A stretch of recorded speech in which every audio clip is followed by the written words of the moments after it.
Bamako, capitale du marché des innovations et des technologies agricoles, un rendez-vous d'envergure qui rappelle le rôle prépondérant de l'agriculture dans l'économie nationale. Sachez qu'elle contribue à 40% du PIB et génère près de 30% des recettes d'exportation. C'est donc une opportunité pour les participants de se pencher sur les solutions technologiques et écologiques favorisant notre agriculture. Inclusion, innovation et autonomisation à travers l'entrepreneuriat. C'est sur ce saut que se tient le salon de l'entrepreneuriat et l'insertion des personnes handicapées, les personnes de petite taille à l'honneur afin de les orienter pour une complète autonomisation. Religion, le gouvernement et ses partenaires renforcent les capacités des imams et prédicatrices du pays. Une approche améliorée pour mieux les armer à lutter efficacement contre le terrorisme et l'extrémisme violent. La maladie de l'ostéoporose est le sujet de notre chronique santé de ce jour. En gros, c'est la détérioration de l'os humain. La maladie est certes silencieuse car les signes n'apparaissent qu'au moment où elle a déjà évolué. On s'entretient ce soir avec le rhumatologue Ibrahim Sori Pamanta.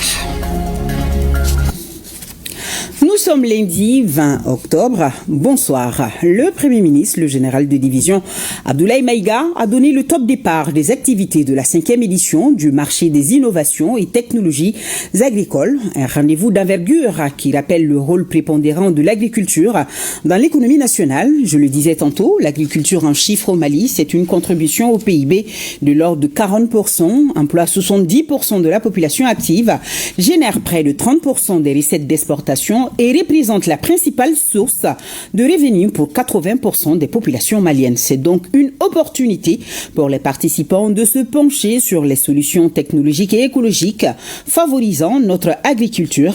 Et selon le Premier ministre, face à la dégradation des sols et aux perturbations climatiques, il faut adopter des solutions novatrices et durables.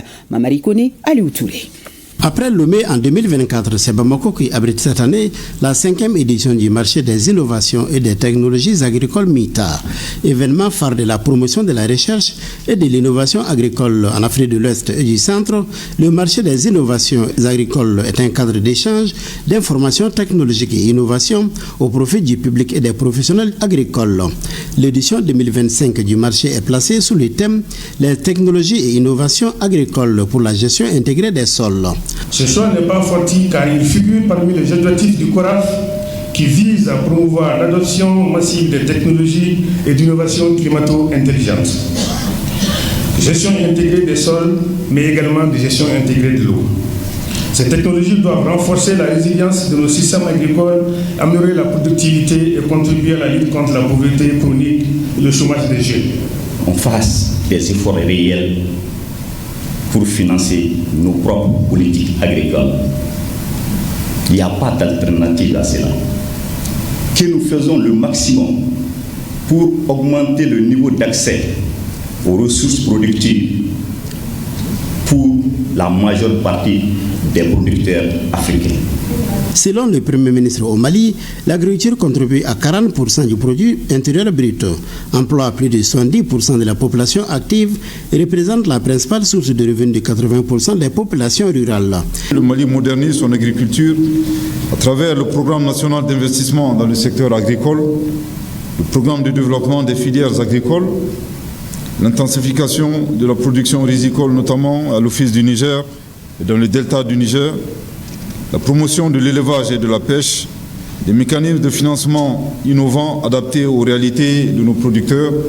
Un accent particulier est mis sur la recherche et l'innovation pour améliorer la productivité et renforcer la résilience de nos systèmes agricoles face au changement climatique, la dégradation des ressources naturelles et aux contraintes financières. Le thème de cette 5e édition, à savoir, je cite, « Technologies et innovations agricoles pour la gestion intégrée des sols », fin de citation, est pertinent. Face à la dégradation des sols et aux perturbations climatiques, nous devons adopter des solutions novatrices et durables. En ce qui concerne notre pays, plusieurs actions concrètes ont été engagées. Il s'agit notamment de la promotion des techniques de conservation des eaux et des sols, la restauration de plus de 100 000 hectares de terres dégradées, la promotion des biofertilisants et amendements organiques, la construction et la réhabilitation d'infrastructures hydrauliques, l'aménagement de bas-fonds et de petits périmètres irrigués. Mesdames et messieurs, les innovations technologiques présentées à ce forum, notamment dans le domaine de la gestion des sols, ouvrent de nouvelles perspectives entrepreneuriales pour nos jeunes agripreneurs. Nous encourageons ces jeunes à saisir les opportunités et à devenir des acteurs de la transformation agricole de notre pays.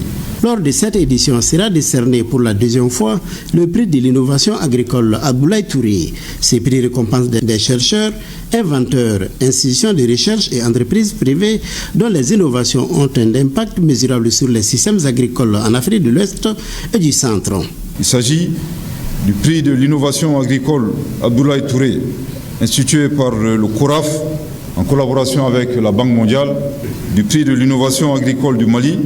Ces prix viennent reconnaître l'effort, le mérite et la créativité des inventeurs, chercheurs et innovateurs qui consacrent leur intelligence au profit du secteur agricole. Ces prix constituent un puissant signal envoyé à tous nos chercheurs, nos innovateurs et entrepreneurs pour une prise en compte accrue des technologies agricoles dans leur programme de recherche.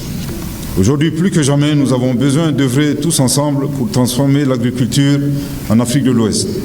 Au programme de ces forums de 5 jours, un panel ministériel sur les politiques d'acquisition des technologies et innovations agricoles, des expositions suivies de présentations des technologies et innovations agricoles de pointe, des rencontres B2B, des panels et des communications. La cérémonie est suivie d'une visite guidée des stands d'exposition où sont présentés au chef du gouvernement les innovations et technologies agricoles. Et nous allons continuer avec le chef du gouvernement qui présidait aussi cette cérémonie, magnifiant l'excellence des rapports entre le Mali et la République fédérale d'Allemagne. Remise de kits solaires dans le cadre de l'électrification de 96 infrastructures de santé pour près d'1,4 milliard de francs CFA. Et ce n'est pas tout. Remise aussi des chèques d'une valeur de plus d'1 milliard de francs CFA aux 7 meilleures communes des régions de Sikasso, Koulikoro et Kai qui se sont distingués par la qualité de leur gestion et leurs résultats. Et pour sa part, l'Agence nationale d'investissement des collectivités territoriales, ANICT, et ses directions régionales ont été dotées d'une électrification solaire autonome. Toutes ces infrastructures et donations s'inscrivent dans le cadre de la bonne coopération entre le Mali et la République fédérale d'Allemagne. Mamari Kone, Aliou Touré. 30 collectivités territoriales éligibles évaluées par la section des comptes de la Cour suprême. Elles sont finalement 7 à être retenues pour leur performance. Chacune des 7 communes des régions de Sikasso, Koulikoro et Kai reçoit un chèque dans le cadre de la mise en œuvre du programme d'appui conditionnel des performances des collectivités financé par la coopération allemande à travers la KfW.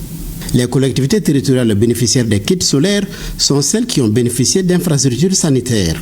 Pour les bénéficiaires, l'accès à l'énergie est vital pour le développement.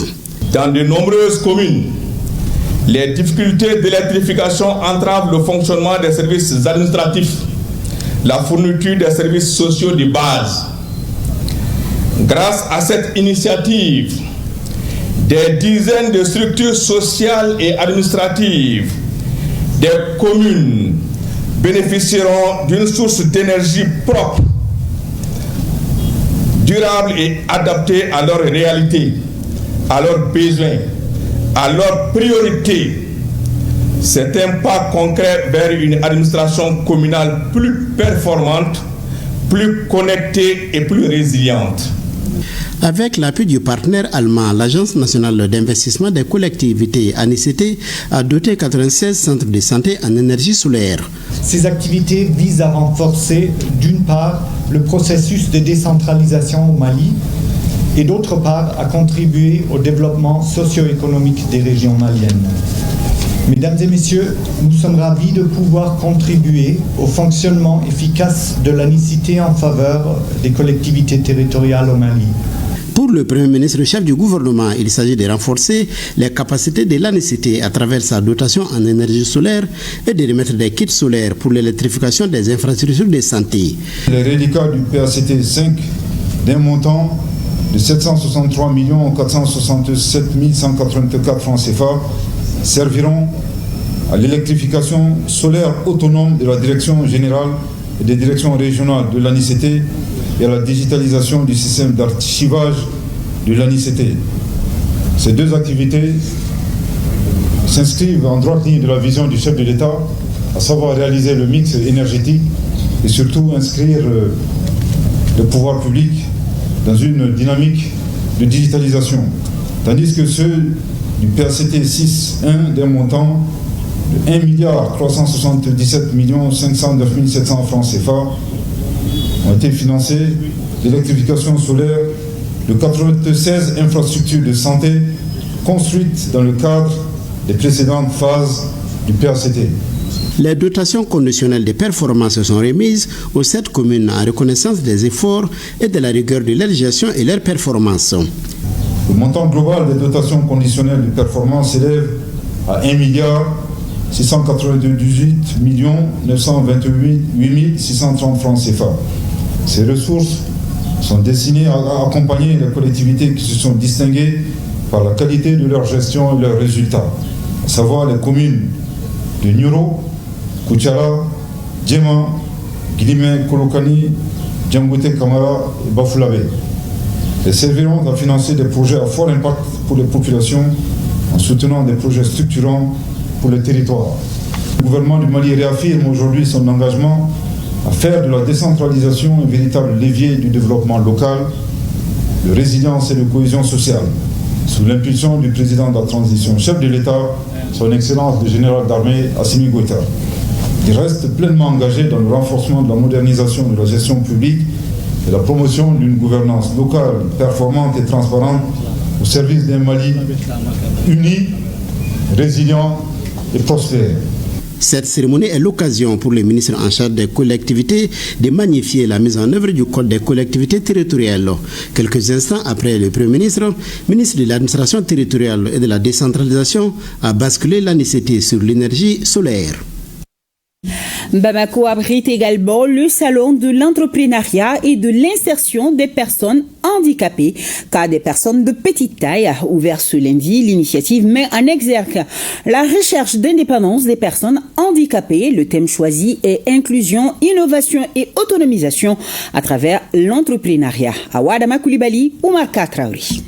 Ils ne demandent pas à être regardés de haut, juste à être vus pour ce qu'ils accomplissent. Il suffisait de faire un tour dans les stands pour mesurer non pas leur taille, mais l'immensité du travail abattu par ces femmes et ces hommes de petite taille. De la transformation agroalimentaire à la fabrication de produits artisanaux, 72 heures durant, elles mettront en lumière leurs talents parfois insoupçonnés. Ce salon permet de montrer les capacités et le savoir-faire des personnes vivant avec handicap en général et particulièrement des personnes de petite taille. Il permet également d'informer, de sensibiliser et de faire le plaidoyer auprès des plus hautes autorités de la transition, les partenaires au développement ainsi que le grand public. Plus qu'une simple exposition, ce salon premier du genre prépare les personnes de petite taille aux défis de la créativité, de l'innovation et à l'adaptation. On doit essayer de transformer les défis en opportunités. Depuis l'année dernière, le ministère de la Santé et du Développement social, on est dans une dynamique de passer de l'assistanat au développement. La preuve, aujourd'hui, on a vu parmi les exposants des personnes qu'on a eu à aider lors de la dernière édition. Des dispositifs spécifiques seront renforcés pour favoriser l'autonomisation économique des personnes handicapées, notamment par le biais de la formation professionnelle, de l'accès au microcrédit et de la participation au marché public. La célébration de ce 17e anniversaire est couplée à la 30e édition du mois de la solidarité. Cette semaine est d'ailleurs dédiée aux personnes vivant avec handicap. Une aubaine pour réaffirmer leur place et contribution au développement du pays à travers un entrepreneuriat inclusif. Dans l'actualité, cette collaboration gouvernement du Mali est partenaire pour renforcer les capacités des imams et prédicatrices du pays, une approche améliorée pour mieux les armer à lutter efficacement contre le terrorisme et l'extrémisme violent. Le séminaire met au cœur des débats la problématique, l'islam face aux enjeux contemporains, défis et perspectives et responsabilités. Compte rendu, Djemba Moussa Konati. Ils sont 32 imams et prédicatrices à prendre part à cette formation sur l'islam face aux enjeux contemporains, défis, perspectives et responsabilités. La rencontre vise à partager des expériences afin d'élaborer des stratégies concertées pour lutter contre le terrorisme et l'extrémisme violent. Dans cette formation, ils vont voir dans quel cadre il est bon pour un musulman de prêcher avec sagesse et comment est-ce que les prêcheurs doivent se comporter et surtout en ces moments très difficiles. Les médias et l'islam à l'époque des réseaux sociaux, entre manipulation et radicalisation, l'approche islamique du juste milieu dans la lutte contre l'extrémisme violent sont entre autres modules qui seront développés au cours de ces travaux. Nous avons des grands formateurs avec nous ici au Mali et nous avons profité de l'expérience de l'Arabie Saoudite dans le cadre de la lutte contre l'extrémisme violent et le terrorisme. Donc la formation est essentiellement basée sur ça. À l'issue de ces 5 jours de travaux, une approche intégrée devra être adoptée pour mieux cerner et contrer la radicalisation tout en favorisant la paix et le développement du pays. Nouvelle de nos femmes sur les différents théâtres d'opération. Les forces armées maliennes ont mené des frappes dans plusieurs localités du pays. De nombreux terroristes ont été neutralisés, nous dit Abdoulaye Sako.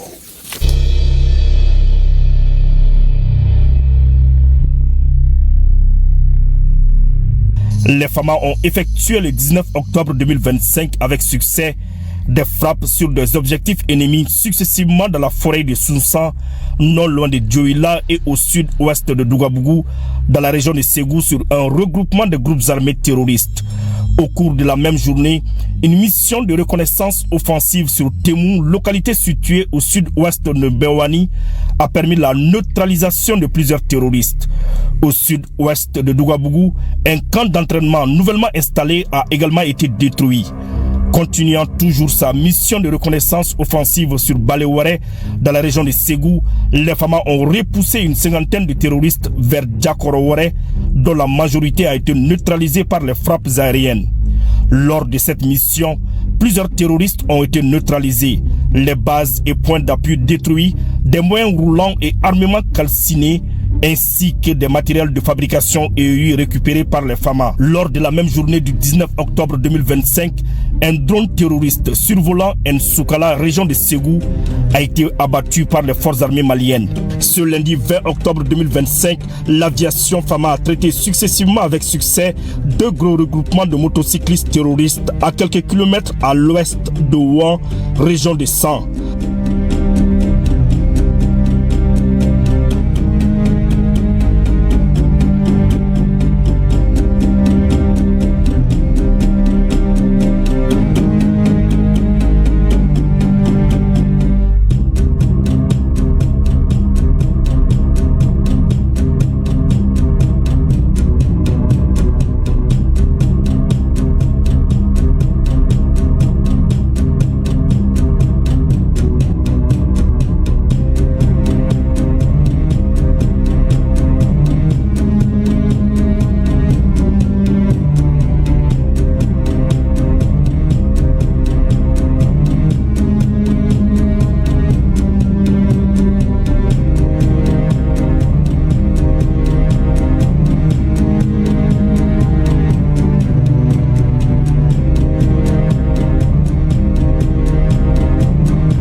L'état-major général des armées salue le plein engagement des FAMA à lutter efficacement contre les groupes armés terroristes afin d'assurer la paix, la quiétude et la libre circulation des personnes et des biens.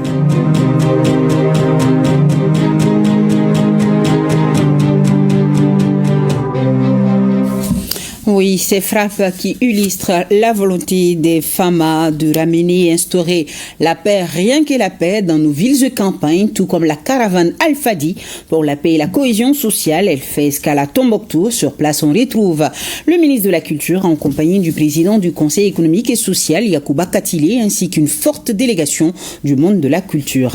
Aoui Touré nous en parle. Ils sont tous là, les artistes mannequins, plus d'une cinquantaine, du Niger, du Burkina et du Mali, avec à leur tête le styliste, la légende Al-Fadi, pour magnifier la paix à Tombouctou. À travers des conférences débats, expositions, défilés de mode, Al-Fadi, soutenu par le Conseil régional de Tombouctou, entend jouer sa partition dans cette quête de paix. Une mobilisation exceptionnelle à tous les niveaux de la ville. Pour réussir un tel événement, Yehia Hamoulaye, chef logistique, nous décrit l'organisation. Je ne me suis jamais senti aussi près qu'à travers cette caravane de paix qui a été organisée par le Conseil régional. Tout est prêt, vivement demain après-midi, vivement après-demain soir. En préparatif, ça nous a pris 3 mois, mais sur le plan logistique, ça nous a pris 2 semaines. Mais on est parfaitement prêts. Et merci encore pour tous les partenaires qui nous ont aidés. Merci pour le gouverneur. Merci pour le président qui a eu confiance à être quand même, qui nous a donné cette chance de l'année de la culture. Merci pour le ministre qui est arrivé aujourd'hui.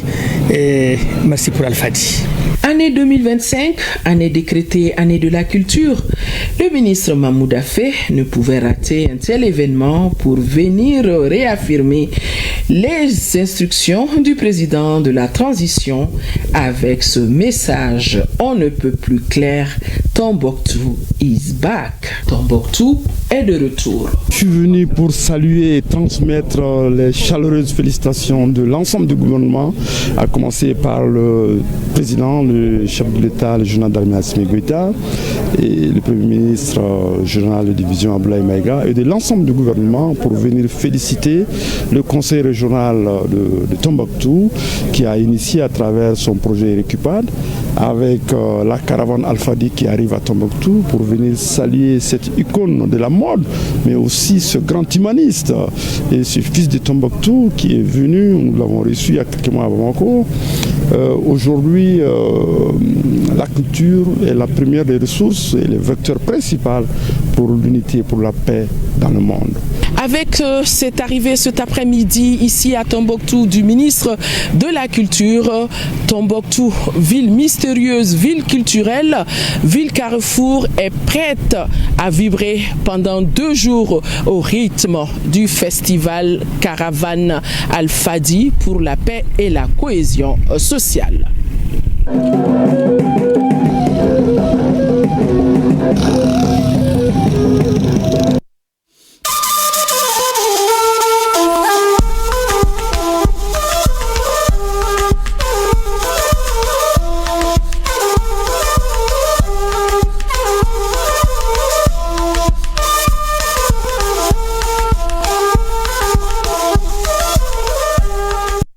Le ministre des Affaires étrangères et de la coopération internationale, Abdoulaye Diop, participe à la 5e édition du Forum d'Assouan pour la paix et le développement durable en Égypte.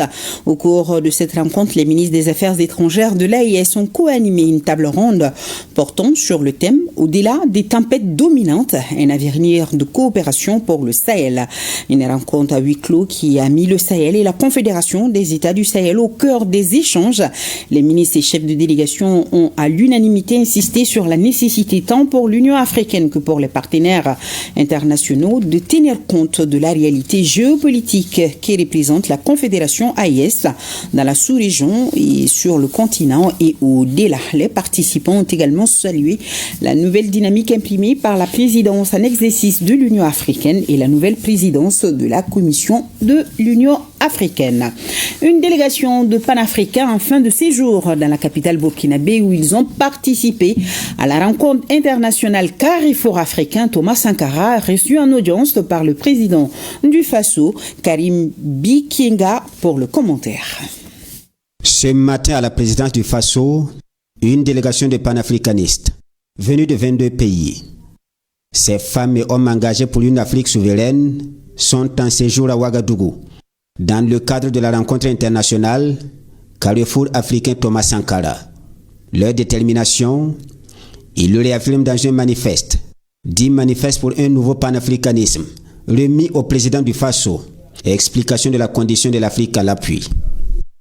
Camarade président du Faso, vous savez comme nous que notre mère Afrique est le théâtre d'une guerre à mort entre deux camps. Le camp de celles et ceux qui ont choisi le néocolonialisme est notre camp, votre camp, le camp que vous avez choisi, le camp que vous dirigez de manière fort admirable. Le chef de l'État de renchérir face à un ordre mondial fait de deux camps. La neutralité n'a plus de place. Il y a les oppresseurs et il y a les opprimés. Et en tant que révolutionnaire, un révolutionnaire aime tous les peuples. La preuve, ils sont nombreux à venir d'autres continents pour appuyer, pour nous aider dans ce combat. Parce que toute personne qui aspire, tous les peuples qui aspirent à cette liberté, à ce développement, à cette harmonie, à cette union que nous voulons entre les peuples du monde, sont unis par les liens de la révolution. Le capitaine Ibrahim Traoré est sans détour. La démocratie s'est développée. Elle a atteint son apogée. Et aujourd'hui, elle est en déclin. L'Afrique doit désormais fabriquer son modèle de gestion de la cité, propre à elle. Qui aujourd'hui plus que vous pour passer ce message au monde entier? Qui aujourd'hui plus que vous pour éveiller les consciences? Comme je l'ai dit, tout commence par là. Si la jeunesse ne connaît pas son histoire, la jeunesse ne comprend pas le monde d'aujourd'hui, ne comprend rien de la géopolitique, vous avez beau tourner ciel et terre, ils ne pourront jamais comprendre la démarche de la révolution. La conviction du président du Faso est établie, je cite, « Aujourd'hui pour l'Afrique, la révolution est le seul chemin qui puisse permettre de se développer. » Au Niger, le commandement et le gouverneur de Tawa en visite à Bagaoua, la localité victime d'une attaque terroriste, et reçoit le réconfort et l'assurance des autorités par cette visite. James Didier et Malik Abdourahman nous en disent plus. Le gouverneur de la zone de Tawa, le colonel-major Suleiman Amar Moussa, s'est rendu ce 19 octobre 2025 dans la ville de Bagaroua, localité victime d'une attaque terroriste survenue de la matinée du samedi 18 octobre 2025, une attaque perpétrée par des individus armés à bord de plusieurs centaines de motos en provenance de l'axe de Tebaram. Les principales cibles de cette attaque ont été les symboles de la souveraineté de l'État, à savoir l'escadron, la garde nationale, la gendarmerie, la préfecture ainsi que la résidence préfectorale. À travers des visites guidées des différents sites touchés, animé par le commandant de l'escadron de la garde nationale de Bagaroua, le lieutenant Moussa Arzika Manangou, le gouverneur de la zone de Tawa et sa délégation ont reçu d'amples éclaircissements sur le déroulement de l'attaque. Ainsi, le gouverneur et sa délégation ont pu constater des visu les dégâts causés par les assaillants avant d'être informés sur le bilan de la riposte des forces de défense et de sécurité grâce à leur bravoure et leur promptitude. 7 à 8 terroristes ont été neutralisés, plusieurs motos récupérées, un touriste capturé ainsi qu'un complice chargé de la diffusion des vidéos de propagande ont été capturés, tous deux natifs de la ville de Bagaroua, actuellement dans la main des autorités compétentes. Nous sommes ici à Bagaroua pour venir constater ce qui s'est passé au cours de l'attaque d'hier. Donc le mode opératoire de cet ennemi, c'était de venir faire la politique de la terre brûlée avec prise d'otage des personnalités. Heureusement, avec la réaction des forces de défense de sécurité ici présentes, l'ennemi a été surpris et s'est replié avec l'autre carte. La cérémonie a été également marquée par des prières et de doigts à la mémoire des héros disparus. Il faut noter que la vie suit son cours normal de la ville de Bagaroua, marquée par une ambiance bon enfant. Le marché est resté animé, la circulation est fluide et les boutiques sont ouvertes comme si de rien n'était, à la grande satisfaction des habitants qui ont exprimé leur gratitude et leurs félicitations aux forces de défense et de sécurité pour leur efficacité.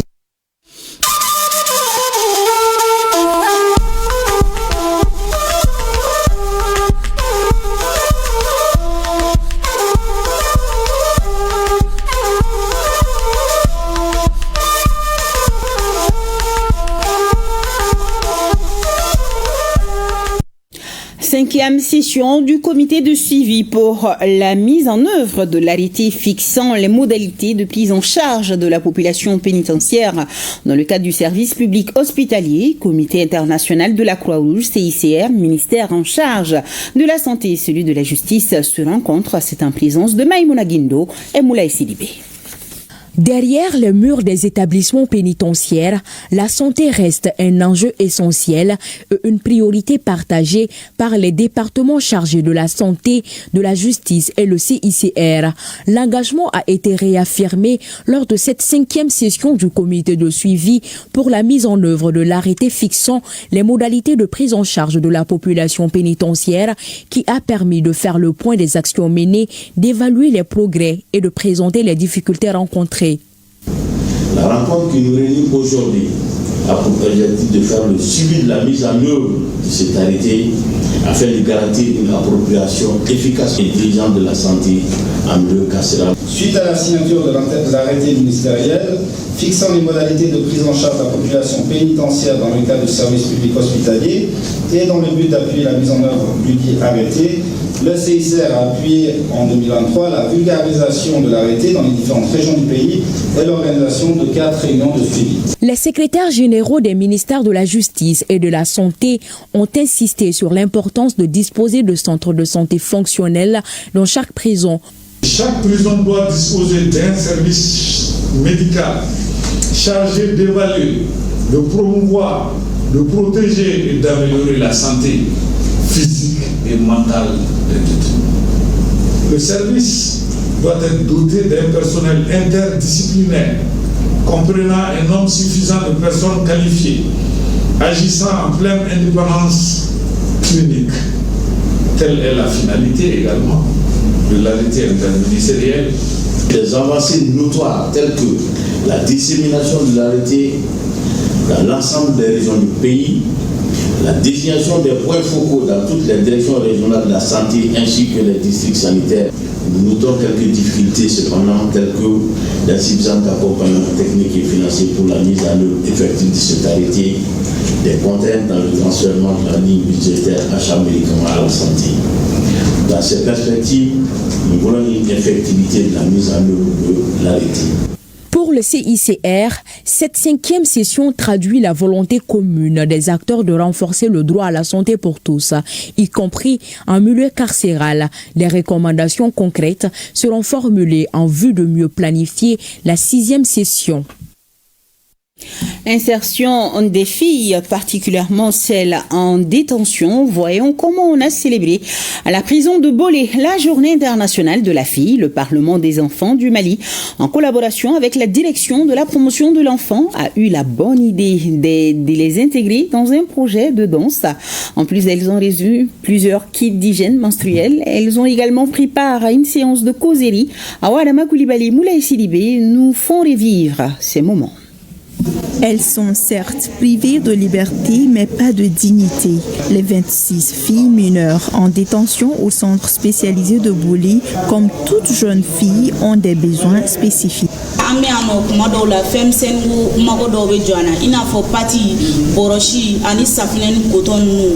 Beaucoup de ces manques exprimés sont désormais comblés pour un bon moment. Ce sont les bras chargés que la présidente du Parlement des enfants s'est rendue à leur chevet. On est venu les rappeler qu'elles ne sont pas seules, qu'on est avec eux, nous aussi sommes, moi je suis une jeune fille comme elles. Être en prison n'est pas la fin du monde, d'avoir confiance en elles, de laisser cette lumière qui est en l'air briller encore plus. Composé notamment de produits de soins corporels et de serviettes hygiéniques, ce présent de solidarité entre dans le cadre de la célébration du 11 octobre, journée de la fille. Vous venez par cette action renforcer nos efforts quotidiens pour offrir à ces jeunes filles un cadre de rééducation, de réinsertion et d'épanouissement personnel dans le respect de leurs droits fondamentaux. Le projet Jofa Act, en partenariat avec les parlements des enfants, agit pour protéger les filles, pour les écouter, les accompagner et leur offrir des perspectives nouvelles. Ce n'est pas seulement une célébration, c'est un engagement. Des échanges avec l'administration pénitentiaire et les pensionnaires ressortent d'autres initiatives envisageables pour permettre la réinsertion sociale de ces jeunes filles après cette étape de leur vie. À présent, félicitations à nos confrères pour leur engagement dans la couverture des actions humanitaires. La Croix-Rouge malienne les honore à travers la remise d'une distinction honorifique. Il s'agissait de l'épilogue d'un concours de reportage humanitaire auquel plus d'une centaine de journalistes ont participé. À la rencontre des heureux gagnants, c'est avec Adam Maïga. À travers la plume, les micros ou la caméra, ils se sont distingués parmi une centaine d'autres journalistes grâce à leurs reportages sur les urgences humanitaires, la santé communautaire et les secours volontaires. Dans la catégorie presse écrite, le premier prix revient à Jessica Dambélé du journal L'Essor.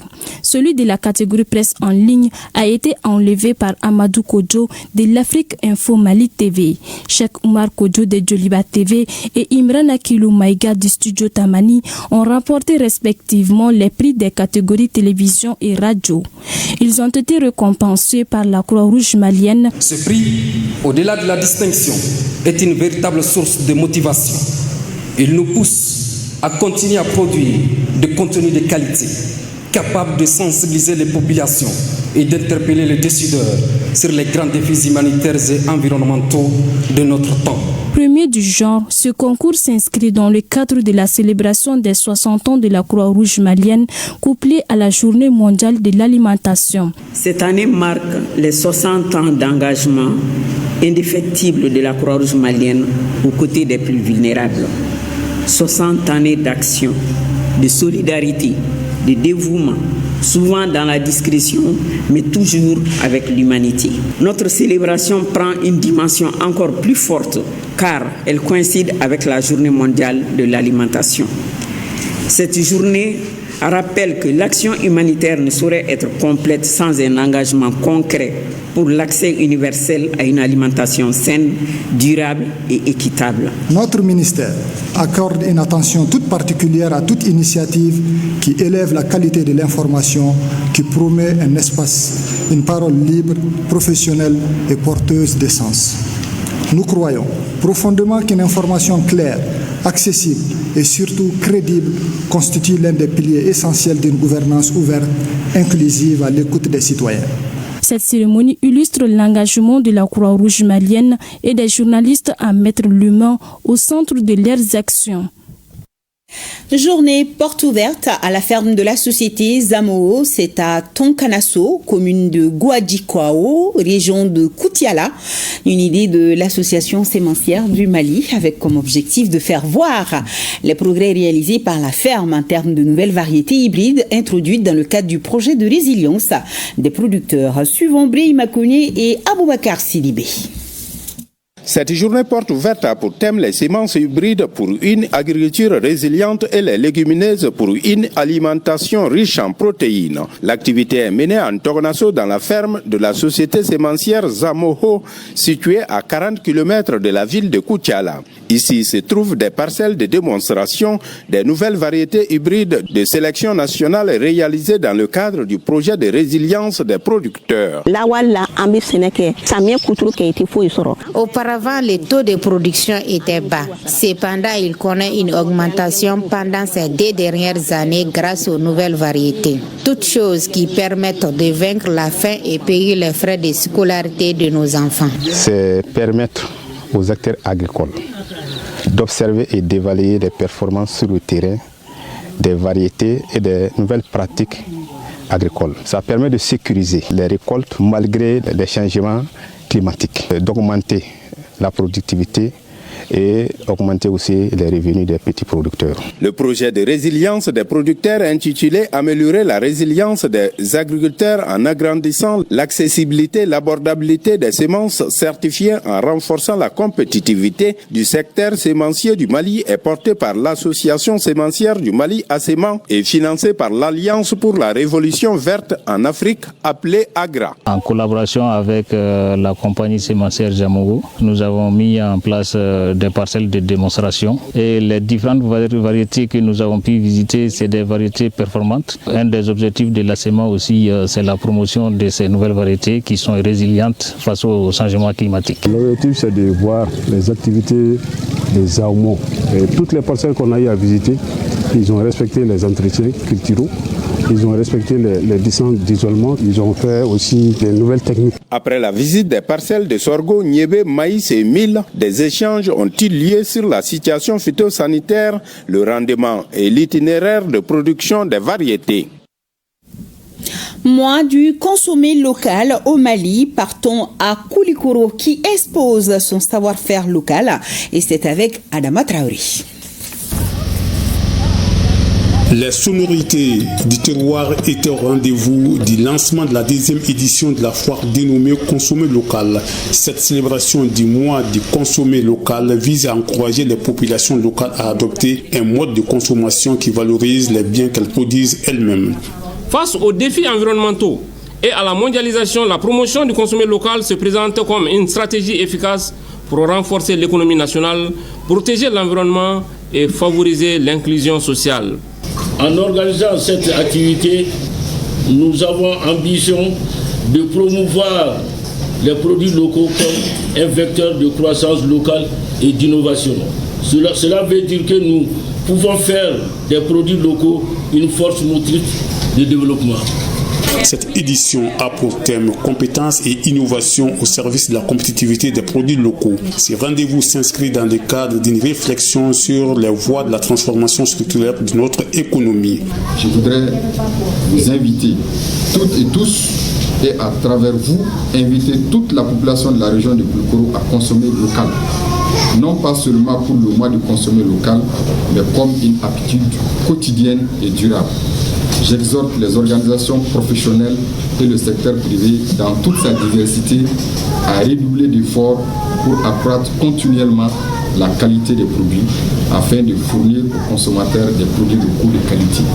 Les exposants n'ont pas manqué de souligner l'importance de cette initiative. Le consommé local doit être une réalité dans tous les pays. L'UEMOA a eu le privilège quand même de lancer, mais ça concerne tous les pays. Tant que tu ne consommes pas ce que tu produis, tu vas rester esclave parce que tu vas toujours chercher ailleurs. Les visites guidées des stands d'exposition ont été l'occasion pour les autorités de s'imprégner du potentiel issu de notre savoir-faire. Une occasion mise à profit pour visiter une unité de transformation agroalimentaire comme temps fort de ce lancement de la deuxième édition du consommé local. Remise de dons aux nécessiteux de la région de Gao, ils ont bénéficié de vivres et de non-vivres. Le geste vient d'une dame de cœur qui n'est pas à sa première donation à travers le Mali. Il s'agit de Madame Aïdara Aïchata Alassane Sissé, dite Château, membre du CNT. La cérémonie s'inscrit dans le cadre du mois de la solidarité, nous précisent Ali Idrissa Maïga et Youssef Samaki.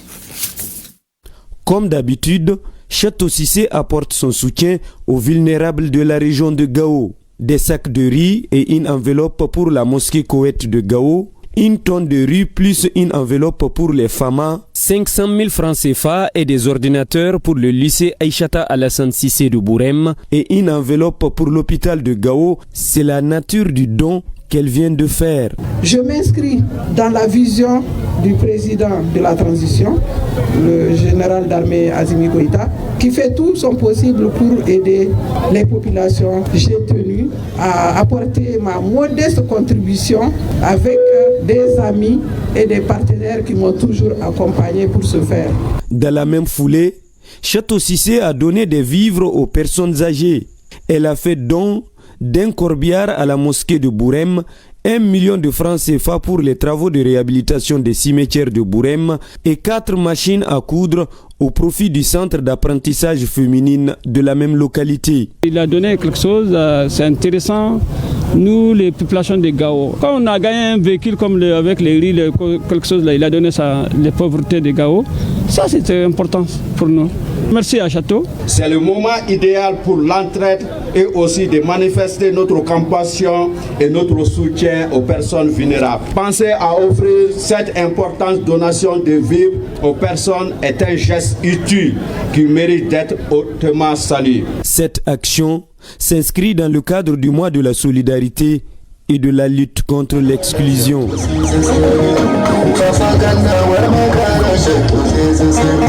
Mois de la solidarité et de la lutte contre l'exclusion sociale toujours. Un mot de ce don d'une ambulance médicalisée au centre de santé de référence de Kéniéba et de vivre aux personnes vulnérables du cercle de Kéniéba. Une action des parrains de la 30e édition, nous dit Seydou Traoré.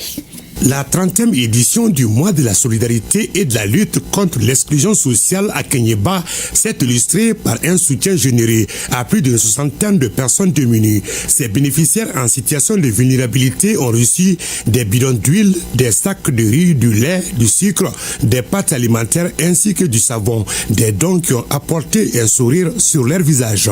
Mes mots de félicitations et de remerciements vont à l'endroit de toute la population de Kéniéba, à toutes les autorités de ce pays qui ont vraiment initié le mois de la solidarité. Une ambulance au CSRF de Kéniéba pour vraiment aider le centre de santé de référence de Kéniéba à évacuer référence et évacuation pour vraiment sauver des vies humaines et faciliter aussi les évacuations entre les communes et les CSRF de Kéniéba, mais aussi entre les CSRF et Bamako. Si les vivres et produits d'hygiène ont été offerts par les parrains des 4 semaines du mois d'octobre, le parrain principal, un opérateur minier, a fait le don d'une ambulance flambant neuve d'une valeur de 56 millions de francs CFA pour appuyer le centre de santé de référence du secteur de Kéniéba. 63 kits ont été aussi offerts par en tout cas, nos partenaires, les partenaires de ce mois de solidarité, notamment les parrains ainsi que d'autres personnes généreuses qui nous ont appuyés à acquérir ces kits alimentaires. Sur la place publique Bantan de Kéniéba, les intervenants ont appelé les donateurs et les bonnes volontés à multiplier ces belles actions de solidarité et d'inclusion, et ce tout au long de l'année.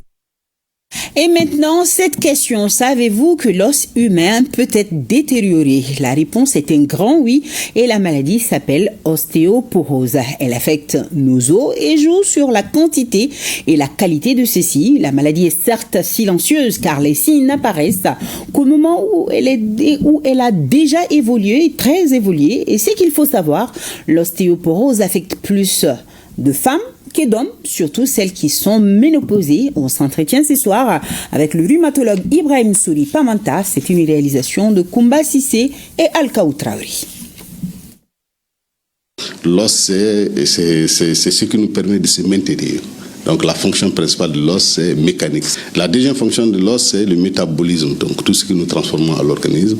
Et la troisième fonction de l'os, c'est de produire les cellules et d'assurer leur maturité. Ces explications prouvent à suffisance que l'os joue un rôle important dans la vie de tout un chacun.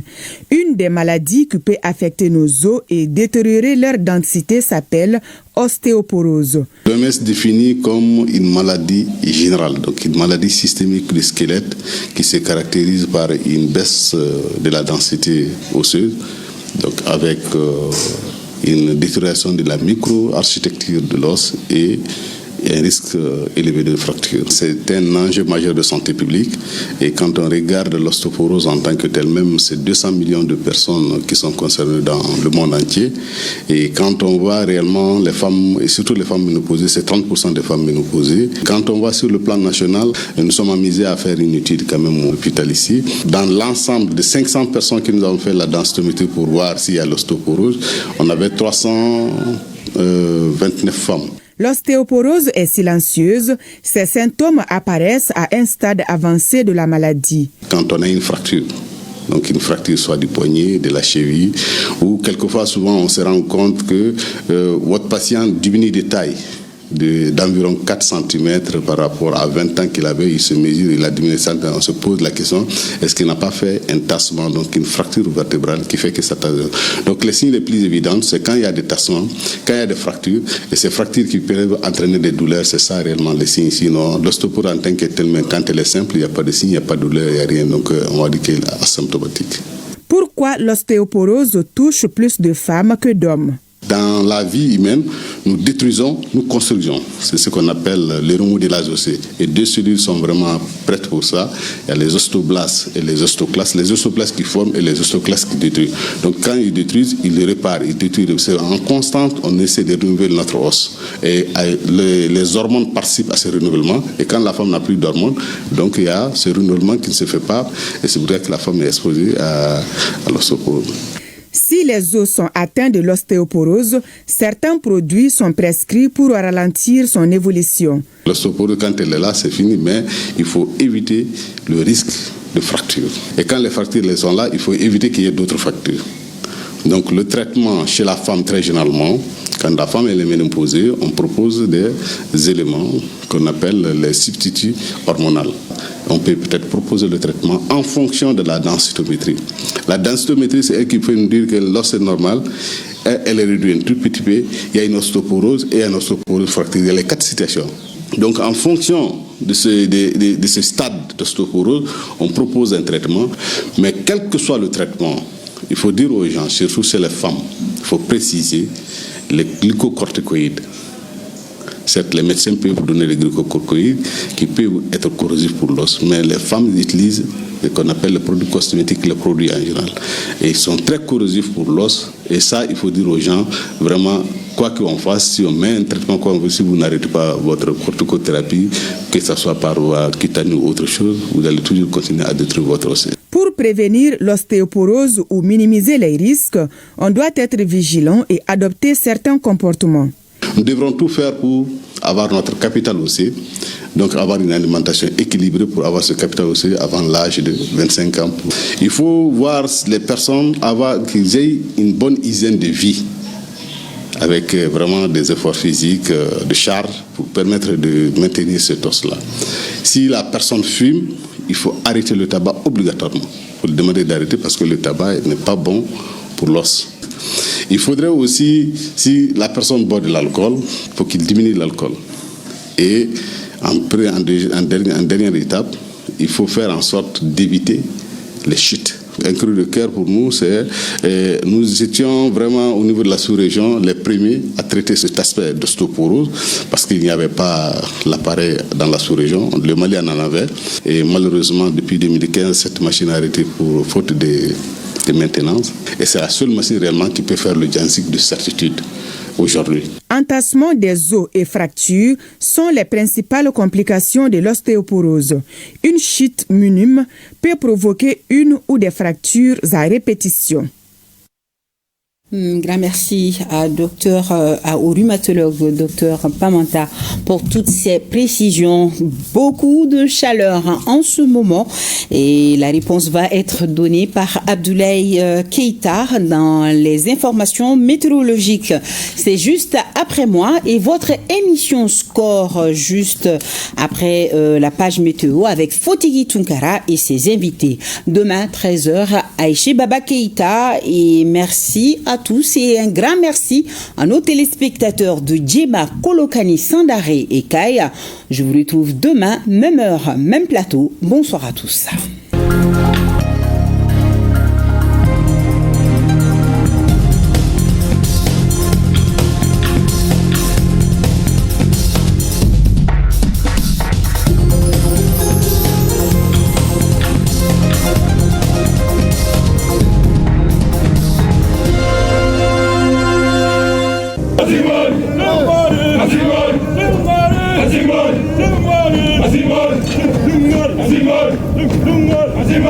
Nous laissons derrière nous tout ce que nous avons de plus cher.